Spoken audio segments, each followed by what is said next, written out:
Hello and welcome to my Final Fantasy Tactic Advance Let's Play.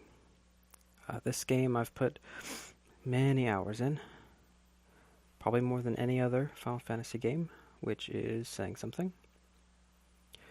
So they're going to start us off with a tutorial here, which I'm going to try to speed through as quickly as possible.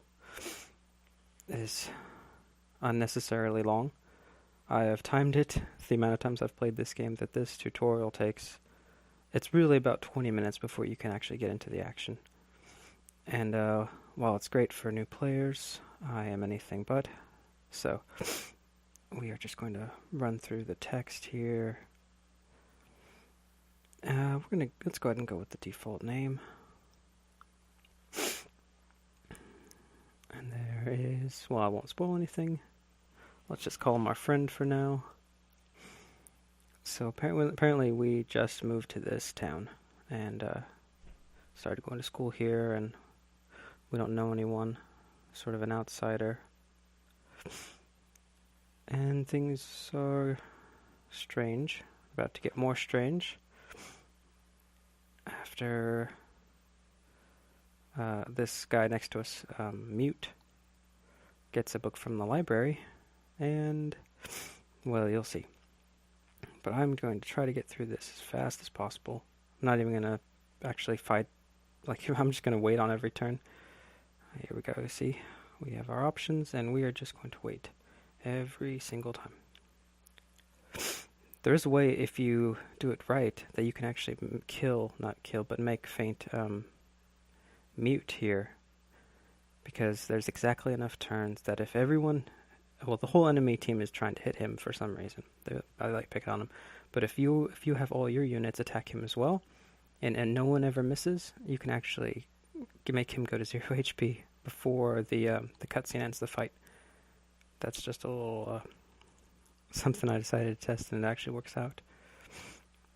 It doesn't really do anything. I think that pretty much prompts the cutscene. Alright, fight ended. There's that cutscene. Picking on him for some reason, even though we're the new kid. And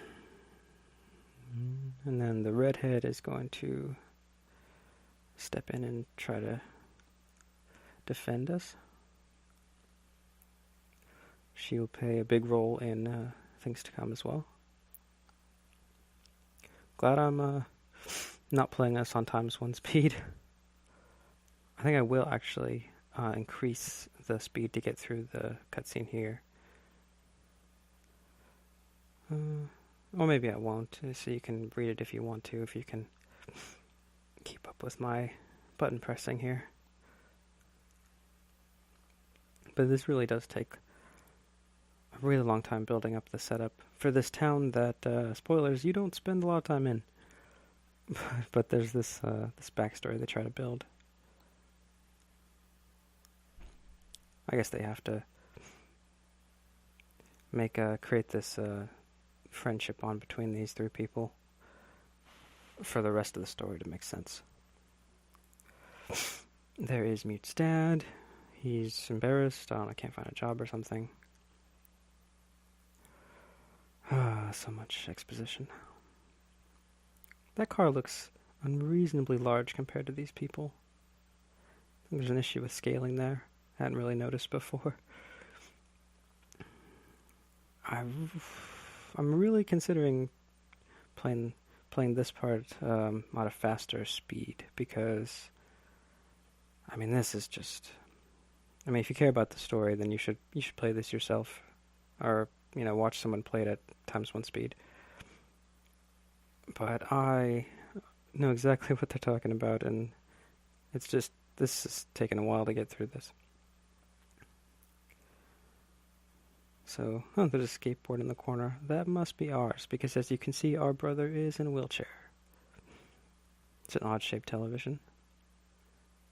Sort of curved edges with a strange antenna. Here's that book that I mentioned that Meat got from the library. It's a magical book. I'm sure you can guess from this little montage here. It's going through the different races. There's the humans and the Banga and the... I'm not sure how to pronounce all of them. I'm thinking that's a Numu or something like that. And the Vieira. I'll never read them in my head. Oh, the Mughals. They've shown up in several Final Fantasy titles. Actually, I think this world that this game takes place in is the same world that Final Fantasy XII takes place in. So there is a little bit of crossover there. And Mute just reads some sort of spell, pretty much, what turns out being a spell off that book. And then we all talk about what we wish for. And, well, he's the one that read the magic words and then made his wish, and he unknowingly wished that this world would be like Final Fantasy world. And that is what's going to happen now. See, in normal lives, I still think those cars are too big for those people. Snowy Town is, those dogs need to be on leashes. And there must be Mute at his house. Oh, book open by itself. This could be a horror game, really, if you spin it a certain way. Books opening by themselves, schools being ripped apart, and turned into deserts. Alright, we have the normal town, and now we have Final Fantasy World.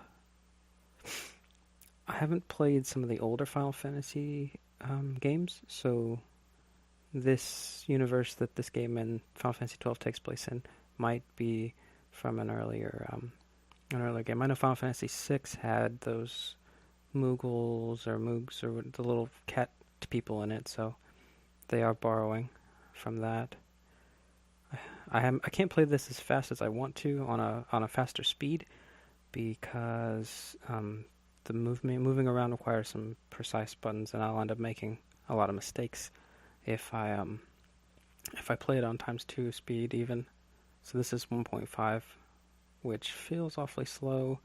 I would really like to get through this tutorial, the second tutorial, more like. And let's see, we've insulted that lizard fellow, and he's not too happy with us. And he sees that we're wearing soldier clothes, which we are. That is our main character's base class. So his base stats are based on that. So you can't really make him out to be a mage very easily. And they're going to attack him, and so am I, actually. Because it's some quick early experience. And this tutorial actually revives him. So I'll show you that in a second once they stop talking. Okay, let's get some settings in order here. Color mode is fine. Actually, TV has a nice weirdness to it. Yes, let's go fast. Miss speed fast. Judge points off. That's too much. Turn order, we want to make this laws. Alright, and we save that. See, that's a nice sort of color, washed out color here. So, we are going to move behind him to the side of him. You have a better chance of hitting someone from the side or behind. And we're going to attack our own guy, because he gives 12 experience per hit, and everyone's just going to gang up on him. And because of that, he's going to be the first one to die. And because he's the first one to die, he gets instantly revived in order to explain what judge points are, which is points that are awarded when someone is killed, or, killed, knocked out in battle. So he was able to hit one person there. So he's about to die here, but what's judge point? Oh, instantly revived to tell you about judge points. I like taking advantage of this little tutorial. I might want to just hit him again, but I think I'm going to focus on downing this guy instead. So now it's 2 against 1, me and the lizard guy against my own person. It's only 14 damage. There's a variable. There's what it says it's most likely to hit, and then there's a variance. Just a slight randomness in the game, which is good, as long as it's not overdone. make a game too random, you start to feel cheated when you get unlucky. Alright, 12 experience. Sometimes I just walk around this first tutorial level and just kind of farm up. Oh, see, he's down. See, now what I do sometimes is just walk around the whole map using my first aid ability, which gives me 10 experience on every use. But, you know, that's boring to watch, and I don't really need the huge advantage starting off. He's going to run away, probably. Yeah. See, he is AI. When he gets down to low health, he runs off and tries to heal himself, but not enough. It's mostly a waste of a turn here, because he only has 14 HP, and I'm going to do about, 30 damage, so I didn't level up. I'm only level 3.5 or so, so that's unfortunate. I like having that initial advantage, but it doesn't make for a very entertaining let's play. So he broke a law by using a potion. Laws are the absolute worst thing in this game. If this game didn't have laws, it'd be, 11 out of 10, but it does. And you really have to plan ahead to avoid some really game-breaking laws. Like if you build up your whole team around physicals, and then there's you can't use swords. Well, half my team uses swords, so that's a real problem. But yeah, even it being annoying, this is still a 10 out of 10 game. This is still maybe my favorite Game Boy Advance game. Even edging out the Pokemon series franchise, which is really rooted as the king of Game Boy games. So here's his little clan. And they are all going to be systematically dismissed by me in a few after a few battles. So I really don't like that first clan name, so we're going to get rid of it. I have no idea. We're just going to go with UNAC? UNAC? Yeah, sure, why not? Just something random. Better than what they had. I'm not even sure what they were going for with that original clan name. So I know that placing these has effect on certain items you get, but I never learned exactly how to do that, so for the sake of, not knowing, I'm just going to put it somewhere. And it's supposed to be a prison town, so I figure putting it on an island just makes sense from a, that sort of perspective. So we come here to get our missions. Rumors, I don't really take advantage of that. That's the first mission, and I'm hoping to get into this before long, because it has already been about 13 minutes. Oh, went sideways there.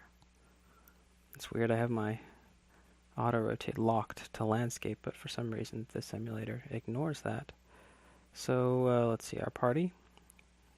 All the default settings and everything. I guess I have nothing really to change. I could spend some money, but we're not going to do that. The first mission is really easy. So if we hit L1 here, we can see the laws. Protect, nobody even knows Protect yet. So we're pretty safe to go here. And I guess that's where we're going to end it, since these fights in this game do tend to last between 10 and 20 minutes, most often on the 20-minute side. So we're going to place our units, and really just doesn't matter the order for this fight anyway. It's one of those you can't lose sort of fights. And stay with me for next episode, and hopefully we'll get actually some work done besides all this tutorial nonsense, and I'll see you next time.